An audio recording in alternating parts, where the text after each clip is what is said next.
All right, so on the last video, we were able to go through how a clutch works and Tim was able to show us that. And now we get to get under the car with Tim and actually see how the clutch broke in the rally car. So come join us under the rally car.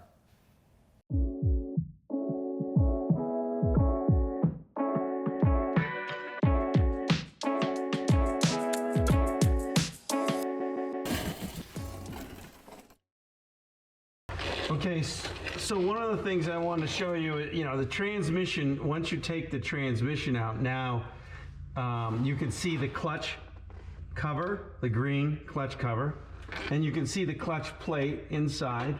And I have this holding, that centerpiece is what broke. That is the, where the transmission goes into this hub, into the clutch. See that? It fell apart. It broke all of those. It broke all those rivets. I can't do it very well. I don't know if you can see it very well. But it broke all of the rivets here, and the centerpiece broke out. And I'll take it apart, and I'll show you a little bit better. What I also want to show you, the hydraulic slave cylinder goes in here, and that's how it works. The transmission goes in, front of the transmission goes in, and now when you push on the clutch, the hydraulic fluid here pushes the fingers. This is a little slightly different than the other one. When you push on the fingers, it releases the clutch and allows it to spin. So we'll take this apart here in a few minutes, and I'll show you a little better. Okay, so we've unhooked it from there. Now we pull this out, and this is how the rally men do it. NASCAR boys might do it differently. Here is the entire clutch slave cylinder. Okay, now we have one more bolt up here to take out. Exhibit B bolt. And now we have the bell housing that's going to hit you if you take pressure off.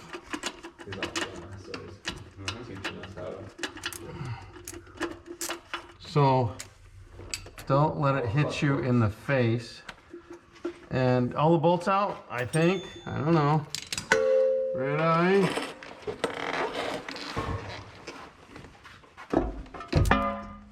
Bell housing off. Heavy steel made so it doesn't explode. And now we have clutch cover with the bolts that hold it to the flywheel. And you can see a little more clearly that the hub has sheared all the rivets. So yes, we have, if it's turning this way, we use the flywheel tool like this, and it keeps the flywheel from turning. So you hold it with one hand and you turn with the other, and that keeps the flywheel from turning. But I got tricky because back in the old days, couldn't afford those fancy tools. No, I'm just kidding. Not everybody has a flywheel tool. You can see as I loosen up the bolts, the springs raise up. So as you tighten it, the springs lower. So that's this clutch cover compressing against the clutch disc. And as I loosen them up a little bit at a time, the fingers rise when you loosen it up, and then when you tighten them, they go down. And then when you want to push on the clutch, they push even further.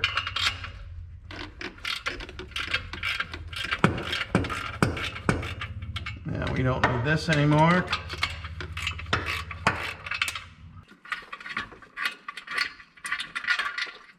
Okay. So, clutch cover.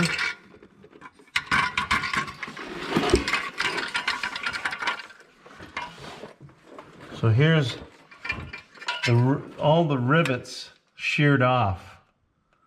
Look like an animal driving. Sheared them right off. Imagine that. So that's what it's supposed to be like. So my new clutch has a bit of give. This whole center section, instead of riveted solid, has got springs and rubber bushings, so it absorbs the shock loading. And this has the paddle type of cindered metal, so instead of like having that fibrous material, this is like cindered metal. I can't explain cindered metal, but it's soft metal that's made to grab. And the other thing we didn't talk about, here's your flywheel. And of course the starter crank turns the engine. But in the center, the transmission sets in, that's called the pilot bearing. So the front of the transmission has the input shaft has to go in there, and that's what holds the shaft from wearing out the front of the transmission. So you have a transmission bearing, but it's not enough to hold the end of that shaft, so they use the end of the crankshaft, and it's a little tiny bearing in there that holds that. That's called the pilot bearing. And we have that plate, keeps the dust out, spaces out the starter. Flywheel, clutch disc, pressure plate. Bad rally driver. And like I said, I don't think they designed it for what I intended to use it for. All right.